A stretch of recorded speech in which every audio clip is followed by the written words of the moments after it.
Today, I want to talk about why eating organic is so important for your health.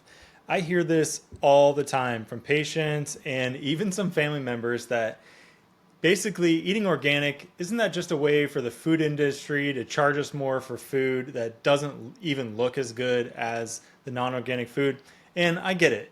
Organic can feel like a marketing gimmick, but the truth is the difference between organic and non organic comes down to something much bigger: what's being sprayed on our food. Most conventional crops are heavily treated with herbicides and pesticides.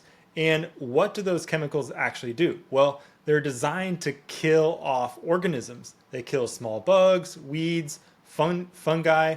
And the problem is, when we look at the human body, we're actually made up of more bacterial cells than human cells. So when we eat foods that are covered in these chemicals, guess what? They don't just harm the pests, they harm our microbiome too.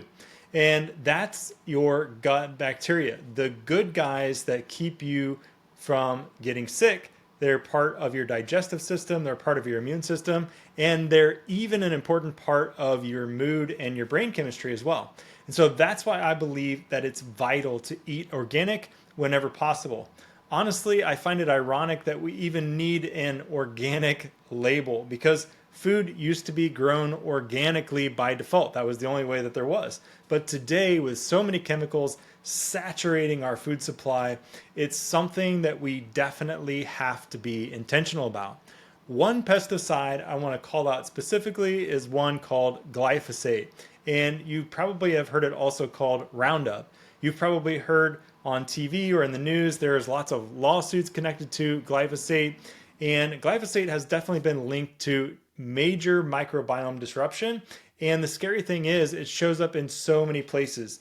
Things like wheat, lentils, to even personal care products, tampons, and so many more different types of products that you wouldn't even expect glyphosate to be in. It's everywhere. And that's why making the best choices can really matter for you and for your family. Now, I know organic food can be more expensive, or sometimes it's harder to come by depending on where you live. So here's a practical way to start. The first thing I would recommend is checking in with the environmental working groups lists. They've got a couple different lists. One is called the Dirty Dozen, and the other list is called the Clean 15. The Dirty Dozen are the 12 most heavily sprayed crops. And at the top of that list are things like strawberries and celery. If you're eating conventional strawberries, you're basically eating pesticide residue, and it's not even worth eating. Those foods are absolutely ones that you want to buy organic. And then there is the Clean 15. And these are foods that are much less contaminated, that it might not matter so much if you buy organic or if you don't buy organic, because they have skins or maybe they're not heavily treated. For example, avocados. So if you're trying to choose between a $1 conventional avocado and a $4 organic one, you might just save your money there because there's not as big of a difference between an organic avocado and a conventionally grown avocado. It's not going to impact you the same way that eating strawberries, conventional strawberries, would. By following these lists, you actually give your gut a chance to heal and thrive instead of being constantly bombarded by toxins.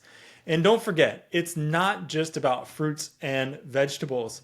The same principle applies to animal proteins. So if you're eating meat, eggs, or dairy, try to get those organic and grass-fed or organically fed, pasture-raised as much as possible. Because if the animals that you're eating are sick, and if they're pumped full of chemicals, then eating those unhealthy, sick animals isn't going to make you any healthier either. Even beyond food, think about what you're putting on your skin, like lotions and shampoos, which I don't need very much of, deodorants. Your skin absorbs these chemicals too.